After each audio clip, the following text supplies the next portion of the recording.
ঠিক আছে, এটা আমরা একটু আশ্বস্ত করতে চাই আমাদের এই সরকারের মাননীয় প্রধানমন্ত্রী, যিনি ইতিমধ্যে বাংলাদেশের শিক্ষা পাঠ্যক্রমের থেকে শুরু করে নতুন করে এবং প্রতিভা অন্বেষণের কর্মসূচির মাধ্যমে যেভাবে খেলাধুলাকে এগিয়ে নেওয়ার চেষ্টা করেছেন, ইতিমধ্যে বাংলাদেশের প্রত্যেকটি পরিবারের মধ্যে জাগরণ তৈরি করেছে।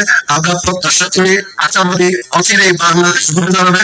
বাংলাদেশের ক্রীড়া অঙ্গনের যে প্রতিভাবান সুপ্ত প্রতিভাগুলো রয়েছে সেগুলিকে বিকশিত হয়ে আন্তর্জাতিক মহলে বাংলাদেশের সুনাম আরো দিন দিন উত্তরণ ঘটবে ইনশাল্লাহ।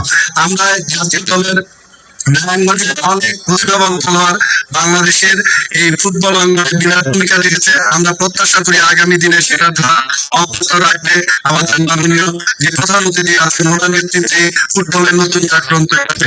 আমি আর বক্তব্য দীর্ঘায়িত না করে অনেকের যে দাবি যে নারায়ণগঞ্জে একটি ফুটবলের জন্য একটি স্টেডিয়াম দরকার সেটা আমাদের অপ্রতুল রয়েছে। ইনশাআল্লাহ অবশ্যই উনি উদ্যোগ গ্রহণ করবেন সে আমাদের প্রত্যাশা রয়েছে। আর যদি ওই রকম সুযোগ নাও থাকে তাহলে এই স্টেডিয়ামকে নতুন ভাবে সাজিয়ে পূর্ণাঙ্গ রূপ দেওয়া যায় কিনা সে ব্যাপারে যদি উনি উদ্যোগ গ্রহণ করেন অবশ্যই নারায়ণগঞ্জবাসী তার কাছে চিরকৃতজ্ঞ থাকবে।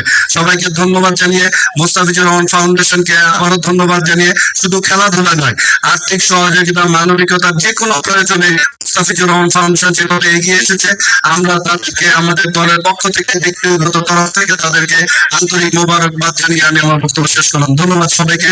বাংলাদেশ জিন্দাবাদ, বাংলাদেশ জাতীয়তাবাদী দল জিন্দাবাদ।